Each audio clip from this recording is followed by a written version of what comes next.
They told me to move aside because I ruined the aesthetic, but I was the one funding the entire family vacation. They laughed, clicked the picture without me, and proudly posted it online with captions like, "Family complete." What? They didn't know? I was standing just a few feet away, with a plan so bold, they'd never forget it. Before we continue, don't forget to like, share, and subscribe if you're tired of being treated like an outsider by your own people. This one's for every underdog out there. I'm Evelyn. I've always been the invisible one, the one they conveniently cropped out, the one they rolled their eyes at during dinners, the one they called too sensitive whenever I stood up for myself. And this time? They crossed a line I wasn't going to let slide. It was Mom's 60th birthday trip to Miami, something I secretly paid for. Flights, the Airbnb villa, even the catering, paid straight from my hidden savings. I never told them, because all they ever said was, "Evelyn just works in tech. Nothing fancy." But the moment we arrived, I was pushed into the background. Literally. During a family photo in front of the beach sunset, my cousin Jenna said, "Evelyn, can you step aside? Just for this one. We want a clean family shot." Everyone laughed. Even my mom shrugged like it was no big deal. No one knew I had booked a private meeting that very morning, with an ad agency that handled digital billboards across Miami. While they were out shopping and posting fake love online, I was finalizing a deal. A 40-foot digital billboard. Right across from our beach villa. Scheduled to go live right after dinner, and what did I put on it? Their precious family photo, but I edited myself in. Right in the center. Wearing a crown. With a bold caption on top, "The one you cropped out funded this entire trip." By 8 p.m., we were walking back from dinner when my dad suddenly stopped. His jaw dropped. Mom gasped. Jenna let out a panicked, "What the hell?" Every single one of them stared up at that billboard like they were seeing a ghost. I didn't say a word. Just walked past them with my gelato, cool as ever. But I knew the silence behind me wasn't just shock, it was the beginning of something bigger, because what none of them knew yet was this billboard wasn't just in Miami. It was only the first. The next morning, I woke up to absolute chaos in the family group chat. "What did you do, Evelyn? Take it down now. Are you trying to humiliate us? Humiliate them? That's rich, coming from the same people who told me to step out of the frame like I didn't belong." I just gave them a taste of their own medicine.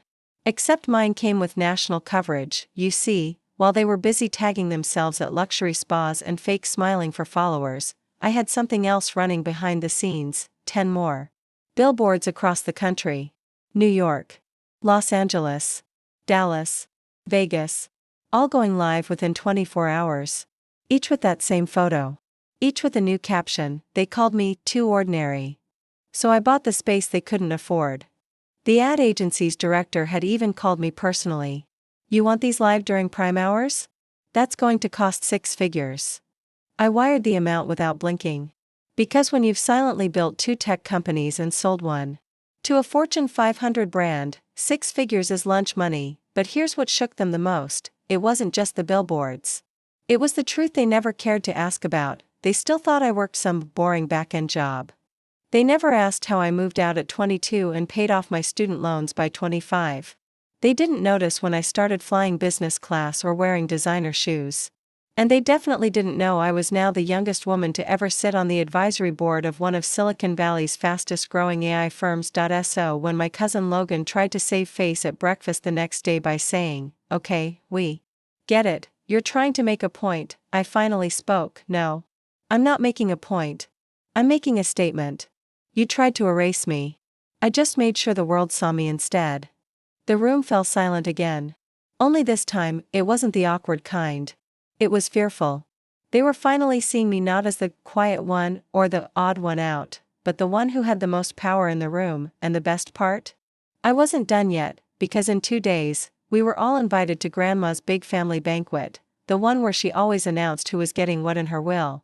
The event that decided legacies, and they had no idea what I had planned for. That night, the banquet hall was packed. Chandeliers sparkled, and every relative showed up dressed like they were auditioning for a royal documentary.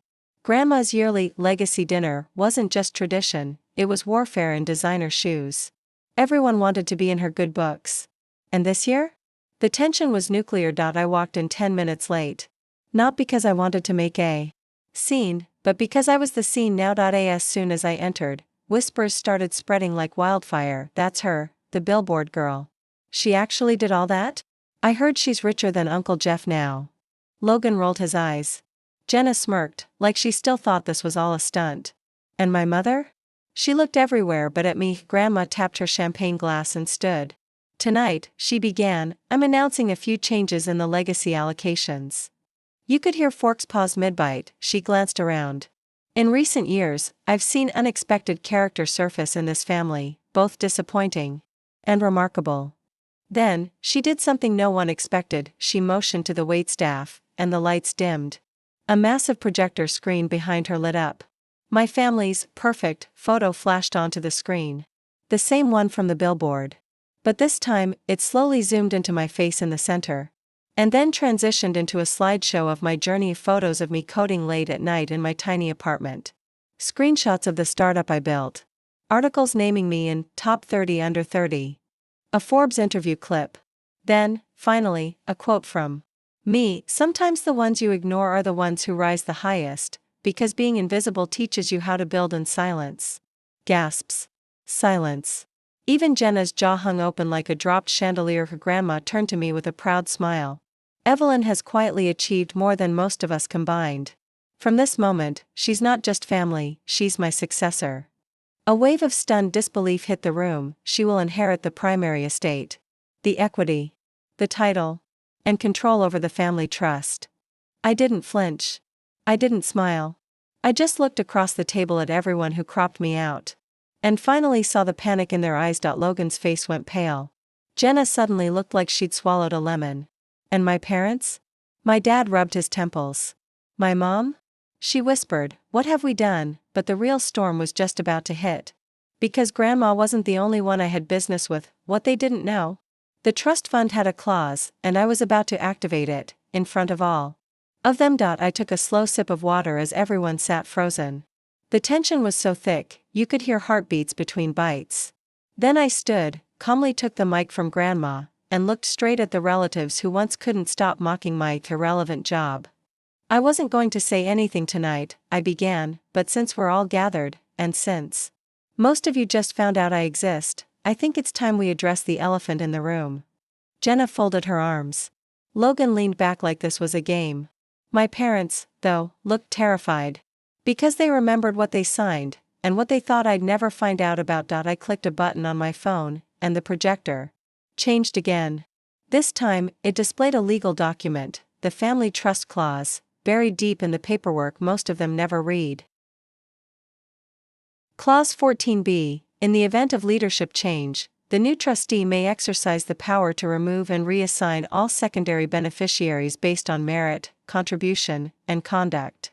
Gasps rippled around the room. My father jolted up. You wouldn't dare. I cut him off with one line, you signed it. The room erupted in panic. People started murmuring, checking phones, texting lawyers. I stayed still. I built something from scratch. Alone.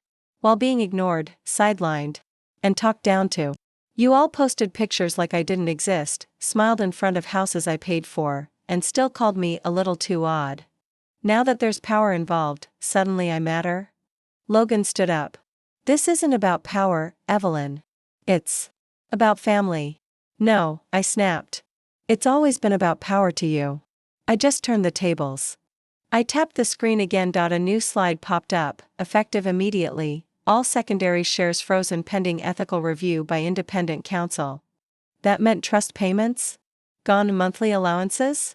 Cut inherited stock options? Paused. I'm not stealing anything, I said, my voice calm but sharp. I'm just doing what none of you ever did, holding this family accountable. Jenna's voice cracked. You're ruining everything. I smiled. No. I'm rebuilding it. From truth. Just then, my mom whispered, we didn't mean to hurt you. We just didn't think you wanted to be part of things. That one sentence told me everything. After all these years, they still didn't see me. You're right, I said. I don't want to be part of your version of things. I'm creating my own. The final blow, I had already moved the trust's investments into a new social impact fund I created, focused on supporting underprivileged girls in tech. I revealed it right there, with a promo video showing how the next $10 million was going to be spent, not on luxury vacations, not on someone else's third divorce settlement, but on girls like me, who grew up ignored and still refused to give up. The silence in the room turned into stunned awe, and when I turned to leave, Grandma stood and clapped. One by one, people stood too. But not the family. The staff. The waiters. The drivers. The cousins who were always outsiders like me. They applauded, not because I embarrassed anyone, but because I broke the cycle. As I stepped out of the banquet hall and into the summer night, I looked up at the sky, breathing in the freedom. They took me out of a picture. So I rewrote the entire frame. The following morning, my inbox was on fired news articles, interview requests, social media mentions. One headline stood out: Silicon Valley heiress rewrites family legacy, with one line in a legal clause. What started as a private revenge turned into a public revolution. My story had gone viral overnight. People, strangers from around the world, were messaging me. Girls saying they'd been sidelined just like me. Sons ignored by their own parents. Employees who were underestimated for years. All of them writing one thing: you gave me hope. But the biggest shock, that came from my father. Around noon, he showed up outside my office building, unannounced. The same man who once said, "Evelyn's brain works fine, but she's just not leadership material." Now, he stood in front of the glass doors with trembling hands, holding a letter. I let him in. He sat across from me like a child facing the principal. "I read the clause last night," he said quietly. "We never imagined you'd rise this far." I said nothing. "We were wrong." "I was wrong," he said, voice cracking. "Not just about your career, but about you as a person. You didn't just build something, you became someone." Still, I said nothing. Then he handed me the envelope. Inside was a handwritten apology, followed by a personal request: "If there's a way to earn back a place, not in the trust, but in your life, please let me know." That letter didn't erase the years of being dismissed, of being left out. But it did something I never expected: it gave me closure. I stood, walked over, and said, "Dad, I'll always remember how you made me feel invisible. But now? I see myself. And that's enough." He nodded slowly, eyes filled with regret. I walked him out. Not with anger, but with peace, because the best revenge wasn't the billboard. It wasn't the frozen trust. It wasn't the shocked faces or viral headlines. It was becoming everything they said I couldn't be. Quietly. Powerfully. And without needing their validation. 1 month later, I hosted my own dinner, this time, not in a hotel ballroom, but in my new foundation's launch center. The place was filled with future leaders, girls who were building apps, running startups, designing real change. They weren't waiting for a seat at someone else's table, they were building their own. I raised my glass and said just one thing: don't fight to fit in. Rise so high they can't crop you out. And when they clapped, I knew, this wasn't revenge anymore. It was rebirth.